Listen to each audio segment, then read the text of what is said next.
সুনির্দিষ্ট কোনো দিনক্ষণ আমরা নির্ধারণ করিনি। আমাদের যখন আমাদের মনে হবে যে উপযুক্ত সময়, সেই সময় তিনি আসবেন। আপনার প্রত্যেকটাতেই আমরা রেসপন্ড করছি, যেটাতে হ্যাঁ দেওয়া দরকার সে হ্যাঁ দিচ্ছি, কিন্তু যেটা আপনার আলাদা বক্তব্য দেওয়া দরকার সেটা আমরা বক্তব্য দিচ্ছি। এটা আমরা ওইভাবেই আমরা টোটালি কোঅপারেট করছি।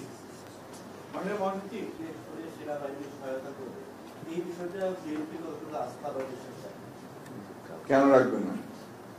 সবকিছুর উপর আস্থা আছে। নির্বাচনের ব্যাপারে এর আগেও আপনার সেনাবাহিনী সহযোগিতা করেছে, এখনো করবে, সেটাই তো স্বাভাবিক।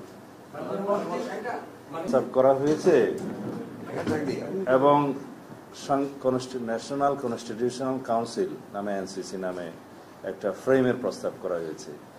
সেটার গঠন প্রক্রিয়া এবং কার্য পরিধি যেগুলো বর্ণনা করা হয়েছে, তাতে সমস্ত স্তরে স্তরে দেখা যায় অনির্বাচিত বিভিন্ন ব্যক্তিরা এই সমস্ত কর্মকাণ্ড পরিচালনা করবেন এবং সাংবিধানিকভাবে তাদেরকে ক্ষমতায়ন করার প্রস্তাব করা হয়েছে। তাতে করে দেখা যাবে নির্বাচিত প্রতিনিধিদের আর কোনো গুরুত্ব নেই।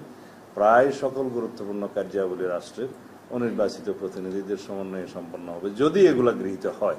তবে আপনার ওই রাজনৈতিক দলগুলোর বা ব্যক্তিদের প্রস্তাব অনেকটাই আপনার একই রকম আসছে। স্পেসিফিক এখন আমি বলতে চাচ্ছি না, এটা আমরা কালকে আমাদের যে টিম যাবে সেই টিম গিয়ে তারা কথাবার্তা বলার পরে তারা সেই বিষয়ে কথা বলবে।